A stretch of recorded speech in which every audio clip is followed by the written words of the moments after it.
Panorama del Antiguo Testamento. Parte 1. Aunque los acontecimientos del Antiguo Testamento puedan parecer una colección aleatoria de cosas que salieron bien y otras que no, ten la certeza de que Dios estaba orquestando su plan de redención, incluso antes de Génesis 1:1. Este es un cuadro de los libros del Antiguo Testamento de la Biblia. La Ley, también conocida como los libros de Moisés, los libros históricos, los libros de sabiduría y poesía, los profetas mayores y los profetas menores. El Antiguo Testamento fue escrito aproximadamente entre el año 1400 C y el 400 C. Dicho de otro modo, transcurrieron cerca de 2600 años antes de que alguien escribiera alguna escritura. Hace 3,500 años. El Antiguo Testamento fue escrito principalmente en hebreo, con algunas secciones breves, partes de Esdras, Daniel y Jeremías, redactadas en arameo. En términos generales, el Antiguo Testamento nos detalla la relación que Dios mantuvo con su pueblo elegido, Israel. Tenga presente que la selección de un pueblo para sí mismo por parte de Dios no se basó en nada más que en su propia elección soberana. El pueblo de Israel no es moralmente superior, ni más inteligente, ni más dotado que los demás. Dios simplemente quiso un pueblo a través del cual pudiera entregar su palabra y a nuestro Salvador. Lo que Juan dijo en su Evangelio, sin duda, se puede aplicar al Antiguo Testamento. Juan 21:25. Hay muchas otras cosas que hizo Jesús. Si se escribieran todas, creo que ni el mundo entero podría contener los libros que se escribirían. La Biblia no pretende ser el lugar para refutar nada. No fue concebida para abarcar todas las posibilidades del universo. Por ejemplo, la Biblia no afirma que los vampiros no existan, pero eso no significa que existan. La Biblia no afirma que existan otros universos, pero eso no es prueba de que no existan. La Biblia no es la fuente de todo conocimiento, sino la fuente de toda sabiduría. La Biblia es la palabra autorizada de Dios en todos los temas que abarca. No debemos usar la ciencia como criterio para la exactitud bíblica, sino la Biblia como criterio para la ciencia que trata. La Biblia es la palabra inspirada de Dios y, por lo tanto, está libre de error. ¿Cómo podría ser inspirada por Dios y contener errores? Estas dos ideas son incompatibles.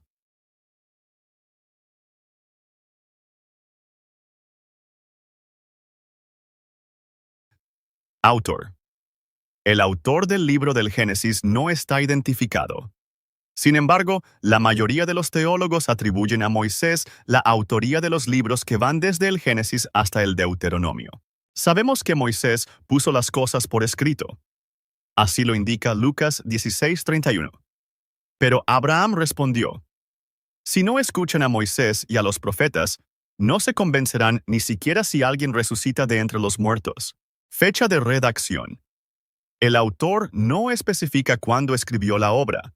No obstante, la mayoría de los eruditos creen que fue redactada entre los años, período en el que Moisés guiaba a los israelitas a través del desierto. Génesis, el período de la historia primitiva. La creación. Génesis, capítulos 1-2. La caída del hombre. Génesis, capítulos 3-5. El diluvio. Génesis, capítulos 6-9. La dispersión. Génesis, capítulos 10-11. La creación.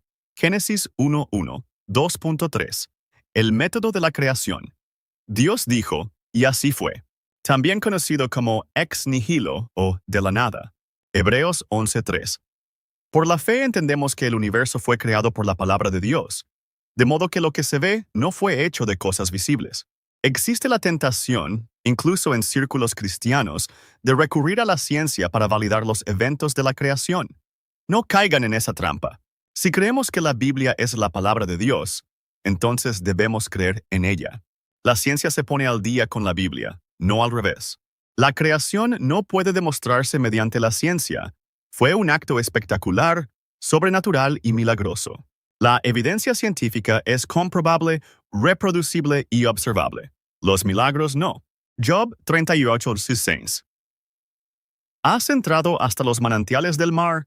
¿O has caminado por las profundidades del abismo? Lo que el libro de Job registró para nosotros alrededor del año 1375, sí, no fue probado científicamente hasta más de 3000 años después, en la década de 1930, cuando se inventó la batisfera. La batisfera permitió a los científicos explorar los fondos oceánicos y, tal como nos relata el libro de Job, hallaron manantiales en el lecho de los océanos. Hecho, el universo, todo cuanto existe en el plano material, sea viviente o no, fue creado por Dios mediante la palabra de su boca, sin necesidad de materia preexistente alguna. Colosenses 1:15. Él es la imagen del Dios invisible, el primogénito de toda creación. 16. Porque en Él fueron creadas todas las cosas, tanto en los cielos como en la tierra, visibles e invisibles, sean tronos, dominios, principados o autoridades. Todo fue creado por medio de Él y para Él. 17. Y Él es anterior a todas las cosas, y en Él todas las cosas subsisten. Las primeras palabras de la Biblia son: en el principio, Dios creó los cielos y la tierra. No se hace ningún esfuerzo por explicar la existencia de Dios. Él es presentado desde el principio como el creador existente del universo. Dios no tiene que defender su existencia. Él es, y su propia existencia habla por sí misma a través de su creación. Romans 1:20, for his invisible attributes, namely, his eternal power and divine nature, have been clearly perceived ever since the creation of the world in the things that have been made. So they are without excuse. 21. For although they knew God, they did not honor him as God or give thanks to him, but they became futile in their thinking, and their foolish hearts were darkened. 22. Claiming to be wise, they became fools. 23. And exchanged the glory of the immortal God for images resembling mortal man and birds and animals and creeping things. La creación. Génesis, capítulos 1-2. Todas las cosas que fueron hechas por Dios en 6 días solares. En el principio era el Verbo, y el Verbo estaba con Dios, y el Verbo era Dios. 2. Él estaba en el principio con Dios. 3. Todas las cosas fueron hechas por medio de Él, y sin Él nada de lo que ha sido hecho fue hecho. El mundo estaba libre de pecado y era perfecto. Tanto el hombre como la mujer fueron hechos a imagen de Dios. Hechos a imagen de Dios, fuimos creados como seres morales, eternos, personales, racionales y relacionales, destinados a ser creativos y productivos. Además, al igual que Dios, el hombre poseía voluntad. A excepción de la humanidad, todo lo creado es temporal. Las plantas, los animales, el sol, la luna, las estrellas, etc. Y todo ello será consumido por el fuego algún día. Descreado. 2 Pedro 3:10. Pero el día del Señor vendrá como un ladrón. Entonces los cielos pasarán con gran estruendo, los cuerpos celestes serán consumidos por el fuego y se disolverán, y la tierra y las obras que en ella se han realizado quedarán al descubierto. Pero la humanidad no será, ni puede ser, destruida por el fuego, porque somos seres eternos. Daniel 12:2. Y muchos de los que duermen en el polvo de la tierra despertarán, unos para vida eterna, y otros para vergüenza y desprecio eterno. Todas las almas pasarán la eternidad en algún lugar, ya sea el cielo o el infierno.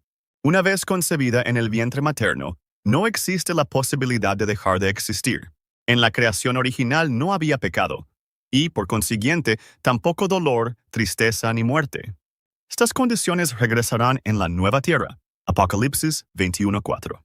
A medida que Dios creaba, pronunciaba, era bueno, al final de cada día, y luego dijo, era muy bueno, al final del 6º día. No solo el hombre, sino todo. Entonces, un día, aparentemente de la nada, entró el pecado, y todo aquello que era bueno cambió repentinamente. En la creación original no había pecado, y, por consiguiente, tampoco dolor, tristeza ni muerte. Estas condiciones regresarán en la nueva tierra. Apocalipsis 21:4. A medida que Dios creaba, pronunciaba, era bueno, al final de cada día, y luego dijo, era muy bueno, al final del 6º día.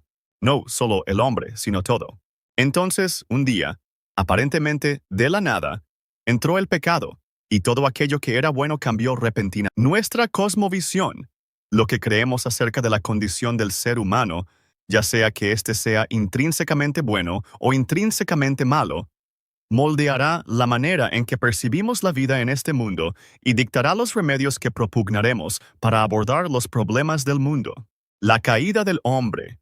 Génesis, capítulos 3-5, Génesis 2:15. El Señor Dios tomó al hombre y lo puso en el jardín del Edén para que lo cultivara y lo cuidara. 16. Y el Señor Dios le dio esta orden al hombre: puedes comer libremente de cualquier árbol del jardín. 17. Pero del árbol del conocimiento del bien y del mal no debes comer, porque el día que comas de él, ciertamente morirás. ¿Morir? ¿Qué es morir? Nada había muerto jamás en el Edén. Génesis 3:1. Ahora bien, la serpiente era más astuta que cualquier otra bestia del campo que el Señor Dios había hecho, y dijo a la mujer: ¿con que Dios ha dicho, no comeréis de ningún árbol del jardín? 2. Y la mujer respondió a la serpiente: podemos comer del fruto de los árboles del jardín. 3. Pero Dios ha dicho, no comeréis del fruto del árbol que está en medio del jardín, ni lo tocaréis, no sea que muráis. 4. Pero la serpiente dijo a la mujer: ciertamente no moriréis. 5. Pues Dios sabe que cuando comáis de él, se os abrirán los ojos y seréis como Dios, conociendo el bien y el mal. 6. Entonces la mujer vio que el árbol era bueno para comer, que era un deleite para los ojos, y que el árbol era deseable para adquirir sabiduría. Así que tomó de su fruto y comió, y dio también a su marido que estaba con ella, y él comió. 7.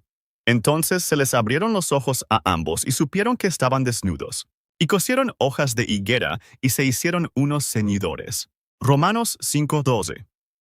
Por tanto, así como el pecado entró en el mundo por un solo hombre, y la muerte por el pecado, así también la muerte se extendió a todos los hombres, por cuanto todos pecaron. 1 Corintios 15:21. Porque así como por medio de un hombre vino la muerte, también por medio de un hombre ha venido la resurrección de los muertos. 22. Pues así como en Adán todos mueren, también en Cristo todos serán vivificados. Las palabras pecado y caída no aparecen en Génesis 3. Es el Nuevo Testamento el que proporciona esos detalles sobre los acontecimientos de Génesis 3. Adán no quebrantó la ley de Moisés porque ésta no existía en el momento de la caída, pero sí quebrantó la ley de Dios. Romanos 2:14. Porque cuando los gentiles, que no tienen la ley, por naturaleza cumplen lo que la ley exige, son ley para sí mismos, aunque no la tengan. 15. Demuestran que la obra de la ley está escrita en sus corazones, y su conciencia da testimonio de ello, y sus pensamientos contradictorios los acusan o incluso los excusan. Así como existía un sacerdocio antes de que tuviéramos el libro de Levítico, existía la ley moral de Dios antes de que existiera Moisés. La caída del hombre significó también la caída de toda la creación. Todo cambió. Romanos 8:18. Considero que los sufrimientos de este tiempo presente no son comparables con la gloria que se nos ha de revelar. 19. Porque la creación aguarda con anhelo la manifestación de los hijos de Dios. 20. Pues la creación fue sometida a la vanidad, no por su propia voluntad, sino por causa de quien la sometió, con la esperanza 21 de que la creación misma será liberada de la esclavitud de la corrupción y alcanzará la libertad gloriosa de los hijos de Dios. 22. Porque sabemos que toda la creación gime a una, como con dolores de parto, hasta ahora. Nuestra cosmovisión, lo que creemos acerca de la condición del ser humano, ya sea que éste sea intrínsecamente bueno o intrínsecamente malo, moldeará la manera en que percibimos la vida en este mundo y dictará los remedios que propugnaremos para abordar los problemas del mundo. Como consecuencia de la caída, la humanidad tendrá que enfrentarse a la muerte y a una frustrante propensión al pecado. Como resultado de la caída, las mujeres sufrirán dolores en el parto y lucharán contra la autoridad de sus maridos, y los hombres tendrán que lidiar con una tierra maldita. Pero hay esperanza, como se dice en Génesis 3:15. Pondré enemistad entre ti y la mujer, y entre tu descendencia y la suya. Él te herirá en la cabeza, y tú le herirás en el talón. Protoevangelio. Protoevangelio significa primer evangelio. En efecto, Surgió un cuerpo de verdad a medida que Dios revelaba, poco a poco, cada vez más de su plan de redención con el transcurso de los siglos, pero este tuvo su inicio en Génesis 3:15. La palabra protoevangelio significa primer evangelio, y fue anunciada para infundir esperanza a Adán y Eva. Aunque su pecado devastaría a la humanidad y a la tierra, se avecinaba un día de redención. La simiente de la mujer aplastará la cabeza de la serpiente. Esta apunta directamente a Jesús, y este primer evangelio fue lo que Adán y las primeras generaciones transmitieron como el evangelio, hasta que Dios fue completando los detalles acerca de Jesús a lo largo de los siglos. Leemos en la Biblia acerca de la ley, de los sacrificios de animales, de los tipos y de muchas cosas que tenían el propósito de señalarnos a Cristo. Juan 16:12. Aún tengo muchas cosas que deciros, pero ahora no podéis soportarlas. Hebreos 10:4. Porque es imposible que la sangre de los toros y de los machos cabríos quite los pecados. El diluvio. Génesis, capítulos 6-9. Génesis 6:5. Y vio el Señor que la maldad del hombre era grande en la tierra, y que todo designio de los pensamientos de su corazón era solo maldad continuamente. 6. Y se arrepintió el Señor de haber hecho al hombre en la tierra, y le dolió en su corazón. 7. Entonces dijo el Señor: borraré de la faz de la tierra al hombre que he creado, tanto al hombre como a los animales, a los reptiles y a las aves de los cielos, pues me pesa haberlos hecho. 8. Pero Noé halló gracia ante los ojos del Señor. El pecado había progresado a lo largo de las generaciones, desde Adán hasta Noé. Si no se controla, siempre lo hace. Dios no se arrepintió en el sentido de creer que había cometido un error, sino porque le dolía profundamente tener que juzgar su pecado con tanta severidad. Ezequiel 33:11. Diles: vivo yo, declara el Señor Dios, que no me complazco en la muerte del impío, sino en que el impío se aparte de su camino y viva. Convertíos, convertíos de vuestros malos caminos. ¿Por qué habéis de morir, oh casa de Israel? Génesis 6:14. Hazte un arca de madera de gofer. Haz compartimentos en el arca y recúbrela por dentro y por fuera con brea. 15. Así es como la harás. La longitud del arca será de 300 codos, su anchura de 50 codos y su altura de 30 codos. 16. Hazle un techo al arca y termínala a un codo por encima. Pon la puerta del arca en su costado. Hazla con pisos bajo, segundo y tercero. 17. Pues he aquí que traeré un diluvio de agua sobre la tierra para destruir toda carne en la que haya aliento de vida bajo el cielo. Todo lo que hay en la tierra morirá. 18. Pero estableceré mi pacto contigo, y tú entrarás en el arca. Tú, tus hijos, tu esposa y las esposas de tus hijos contigo. 19. Y de todo ser viviente de toda carne, traerás 2 de cada especie al arca para mantenerlos con vida contigo. Serán macho y hembra. 20. De las aves según sus especies, de los animales según sus especies y de todo reptil del suelo según su especie, 2 de cada clase vendrán a ti para que los mantengas con vida. 21. Toma también contigo toda clase de alimento que se coma y almacénalo. Servirá de comida para ti y para ellos. 22. Noé hizo esto. Hizo todo lo que Dios le había mandado. El diluvio fue mundial.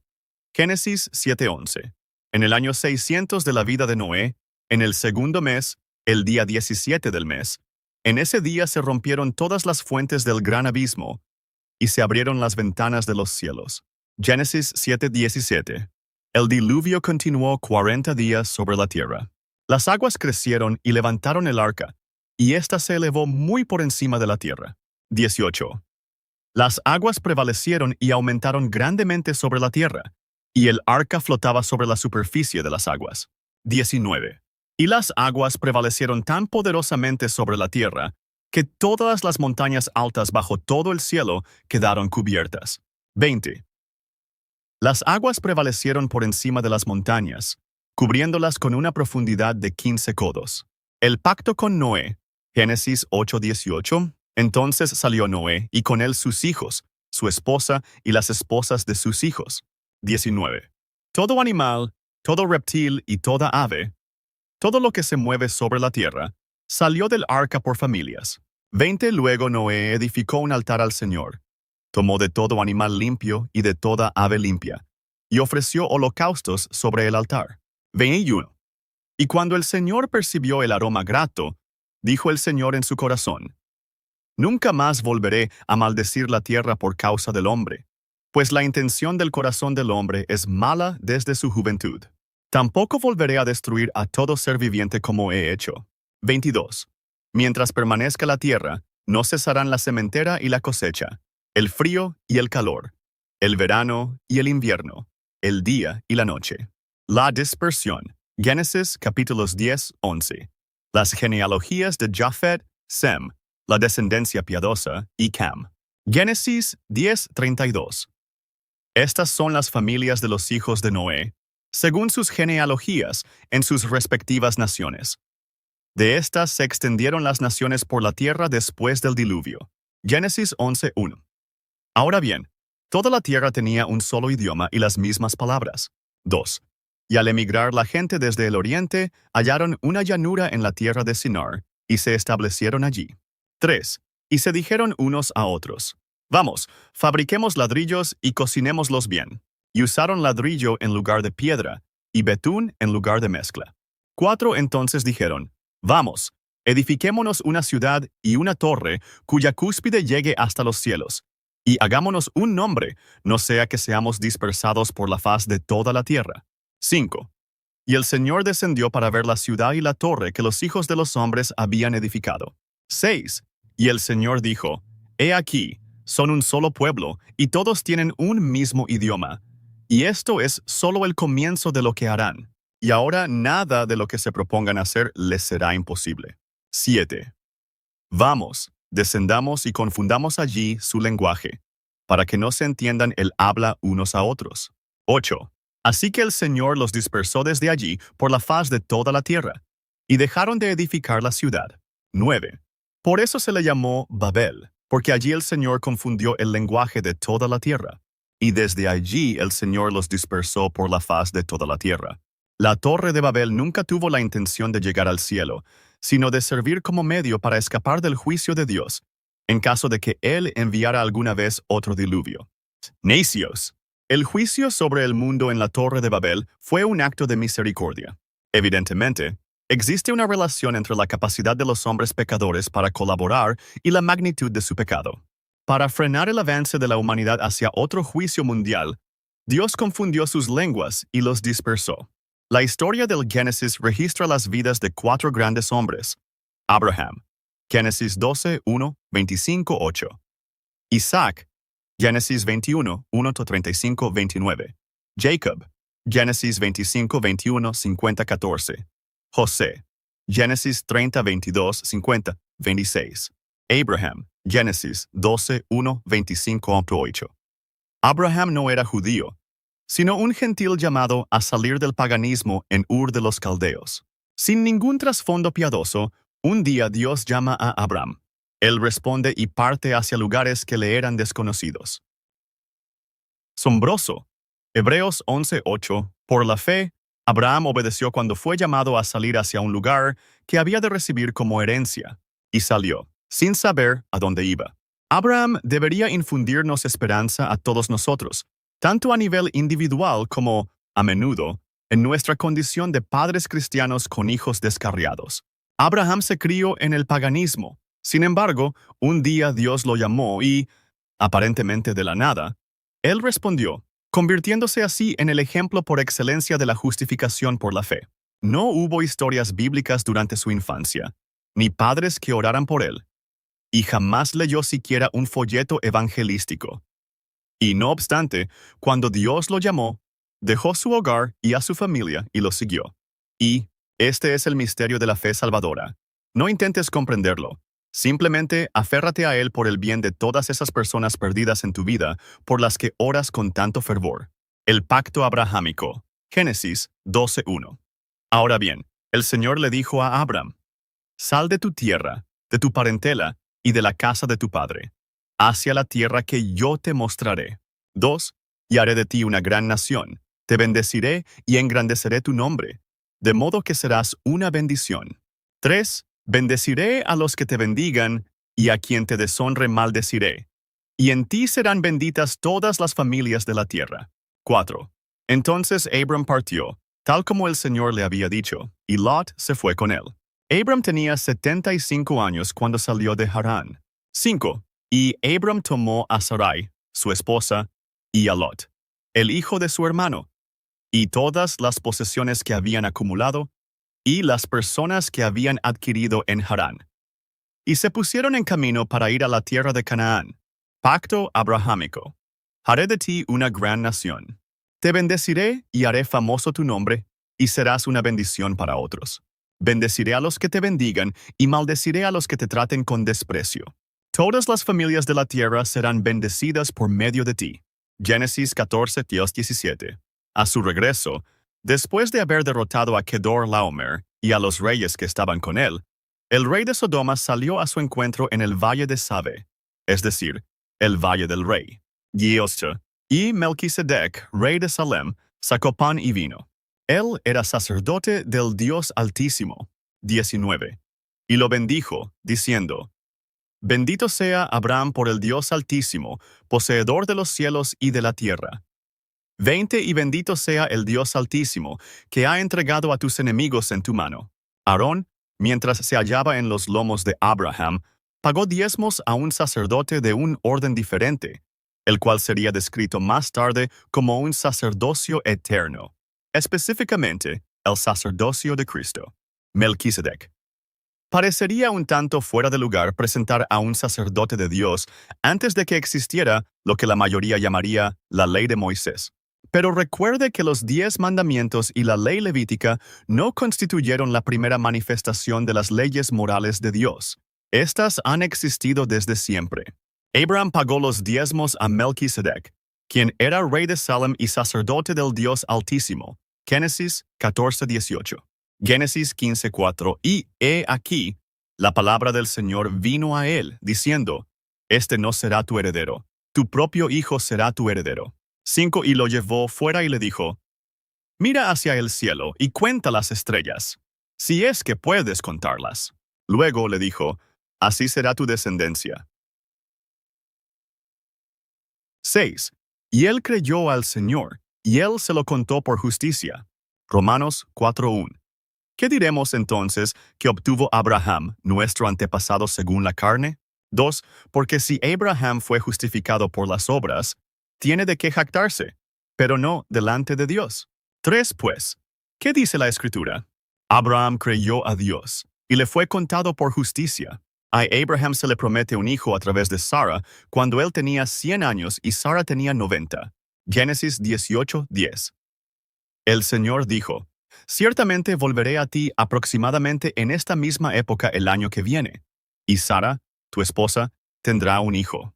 Y Sara estaba escuchando a la entrada de la tienda, detrás de él. 11. Ahora bien, Abraham y Sara eran ancianos, de edad muy avanzada. A Sara ya se le había retirado la costumbre de las mujeres. 12. Por eso Sara se rió para sus adentros, diciendo: ¿Acaso tendré placer después de estar ya consumida y siendo mi señor también anciano?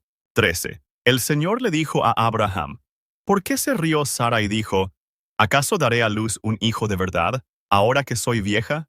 14. ¿Hay algo demasiado difícil para el Señor?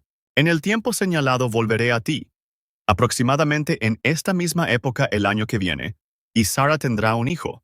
El resto del libro es la historia de los descendientes de Abraham en sus pruebas y triunfos, con Dios siempre presente, para asegurar que su plan de redención no se vea frustrado de ninguna manera. Nace Isaac. Isaac tiene 2 hijos, Esaú y Jacob. Ambos eran individuos con muchas imperfecciones. Jacob era un engañador, pero aún así fue elegido por Dios y utilizado por él. José nace como el 11º de los hijos de Jacob, pero es el predilecto. En tiempos de Jacob, una grave sequía lo obligó a él y a su familia a buscar alimento en Egipto. Por providencia divina, Dios ya había puesto a José en una posición de poder en Egipto para proteger a su pueblo. Génesis 50:19. Pero José les dijo: No teman, ¿acaso estoy yo en lugar de Dios? 20. Ustedes tramaron el mal contra mí, pero Dios lo convirtió en bien, para que mucha gente sobreviviera, como sucede hoy. Génesis concluye con Israel en una tierra extranjera, Egipto, viviendo del sustento provisto por Dios a través de José. 70 israelitas entraron en Egipto en busca de alimento y agua, y Dios multiplicará grandemente a su pueblo valiéndose de un gobierno pagano, en un entorno espiritualmente hostil. A pesar de vivir en una tierra extraña y pagana, Israel recibe las bendiciones de Dios y prospera. ¿Acaso no somos nosotros también extranjeros hoy en día? Durante gran parte de la historia de la Iglesia, los cristianos han tenido que perseverar bajo condiciones represivas, a menudo bajo gobiernos hostiles a su fe. Pero la Iglesia ha seguido adelante y ha crecido. Si esas condiciones se convierten en nuestras condiciones, nosotros también lo haremos. Lo haremos. Una parte inmensa de la Biblia son los relatos de Dios moviendo las piezas de ajedrez de la historia por el tablero del universo, para asegurar que su plan de redimir a la humanidad avance exactamente según lo previsto.